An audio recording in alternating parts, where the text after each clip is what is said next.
Boa noite, Nordeste. Hoje é quarta-feira, né? Quinta-feira, né? Quinta-feira, 31, né? Porque eu recebi uma notícia agora que muito me emocionou. Quinta-feira, 31 de agosto de 2017, estamos iniciando mais um Frente a Frente pela Rede Nordeste de Rádio. São mais de 40 emissoras ligando o Nordeste do litoral, o sertão, a cabeça de rede é a Rádio Folha aqui no Recife. A participação de Mônica Moraes e a sonoplastia de Aldi Júnior. Max Menezes aqui nas redes sociais para o mundo inteiro. Quem gosta de política, fica aqui com a gente até às 19 horas. Editorial.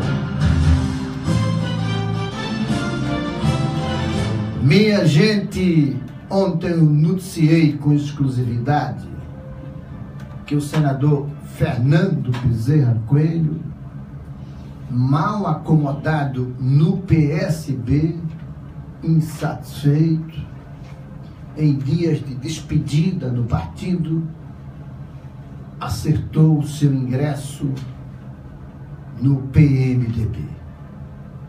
E lá não vai chegar como soldado raso, vai chegar como um general. E por que ele vai chegar como um general?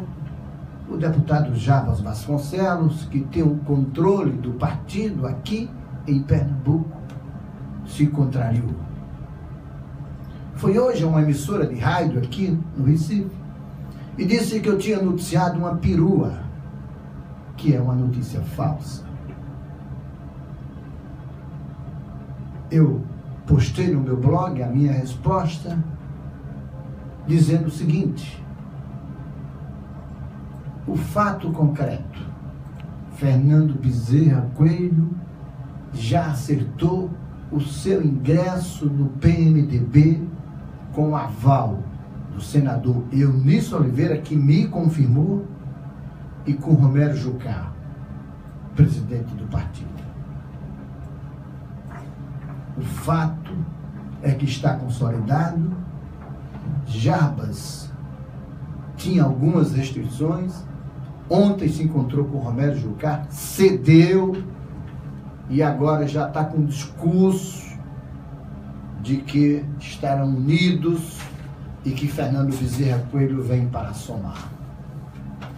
Quando eu disse que Fernando Bezerra Coelho vem para ser o general do partido, é que ele, como um político bastante experimentado, um cacique, vamos dizer assim, macaco velho na política, que tem um projeto estadual pela frente, majoritário em 2018, depois de tudo que sofreu no PSB, não deram cargos a ele, ele foi eleito senador, elegeu filho federal, filho estadual, não teve direito no governo Paulo Câmara para indicar sequer um contínuo.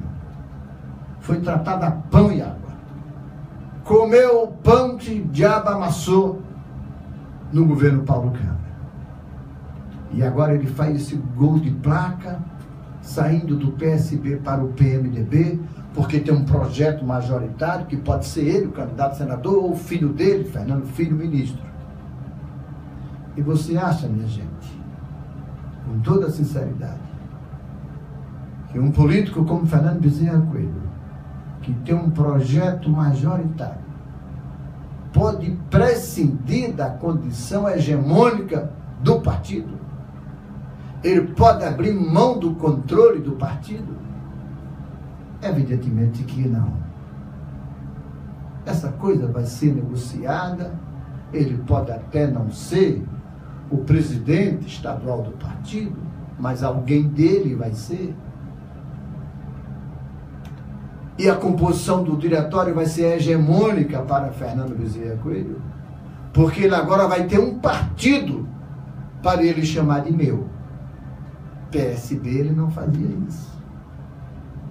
E você pode dizer, Fernando Bezerra Coelho está citado na Lava Jato, tem dificuldade de viabilizar uma candidatura. Pode até ser que ele esteja nesta condição. Mas ele tem um filho que está muito bem no Ministério de Minas e Energia, recebendo inclusive elogios da mídia nacional. Portanto, ele tem alternativas. E mais do que isso, Fernando Bezerra Coelho é um político nato. Ele sabe fazer o jogo da política, sabe armar o jogo estratégico.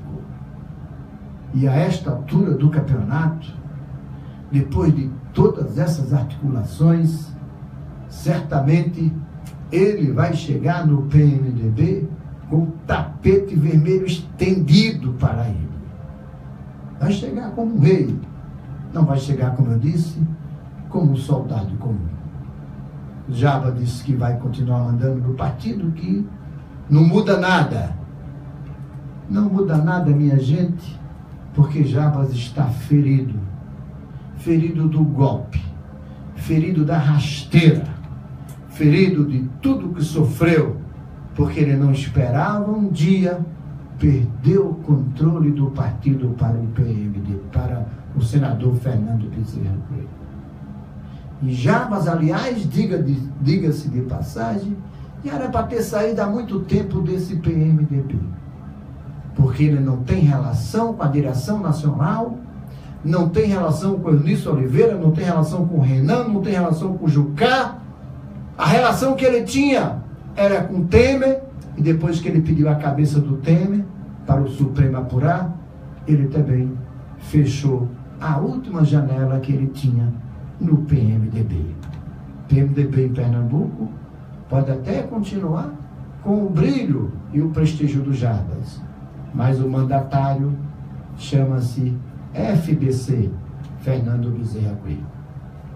Ele conhece de política, ele diz a verdade, abraça as causas do povo, ele diz a verdade. Magno Martins falou, tá falado, Magno Martins falou. É hora de notícias. Influenciada pelo aumento da informalidade no mercado de trabalho, a taxa de desemprego do país caiu 0,8 ponto percentual em relação ao trimestre encerrado em abril e fechou o período de maio a julho deste ano em 12,8%.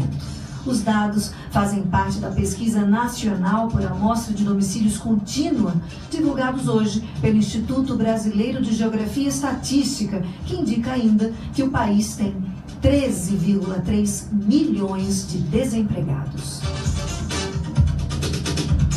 O TCU deve punir a ex-presidente Dilma Rousseff pela compra da refinaria de Pasadena, no Texas. Os técnicos e o Ministério Público, que atua na Corte de Contas, sugerem que ela tenha os bens bloqueados até que o julgamento seja finalizado. A informação foi divulgada pelo jornal Estado de São Paulo. A região metropolitana do Recife apresenta o pior índice de vulnerabilidade social entre as 10 maiores metrópoles brasileiras. Segundo o estudo feito pelo Instituto de Pesquisa Econômica Aplicada, o IPEA, esses indicadores aumentaram 16,3% na região metropolitana do Recife entre 2011 e 2015, enquanto em outras metrópoles como Fortaleza e São Paulo, o crescimento foi de 3,9% e 2,4%, respectivamente. O índice de vulnerabilidade social é composto por 3 dimensões: infraestrutura urbana, capital humano e renda e trabalho.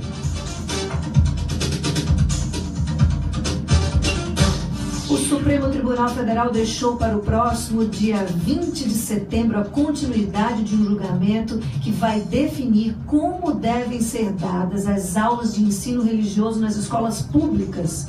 Até agora, 3 ministros votaram para impedir que professores promovam suas crenças em sala de aula, e outros 2 para que tenha liberdade para pregar sua fé, para que os alunos possam optar por se matricular. A decisão final depende da maioria dos votos entre os 11 ministros da Corte. O deputado federal Rodrigo Molon afirmou nesta quinta-feira ver a possibilidade de que parlamentares não consigam nenhuma mudança eleitoral a tempo para o pleito de 2018.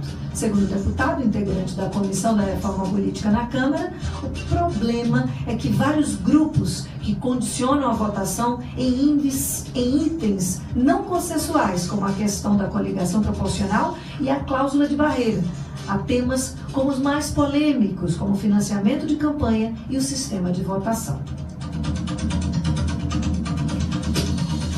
O ministro de Ciência, Tecnologia, Inovação e Comunicações, Gilberto Kassab, afirmou nesta quinta-feira que o governo estuda uma mudança na estrutura dos Correios e que, entre as propostas em discussão, estão a abertura de capital da estatal e até a privatização. O ministro afirmou que não existe uma decisão, que hoje o governo está fazendo um esforço grande para melhorar a gestão dos Correios. Kassab afirmou ainda que existe dentro do governo quem defenda a privatização, a abertura de capital e que a empresa fique como está. Isso que não dá para entender, né? Para a gente ver a espécie de representante que elegemos. Ficar como está é simplesmente inaceitável. Você está na Rede Nordeste com Magno Martins.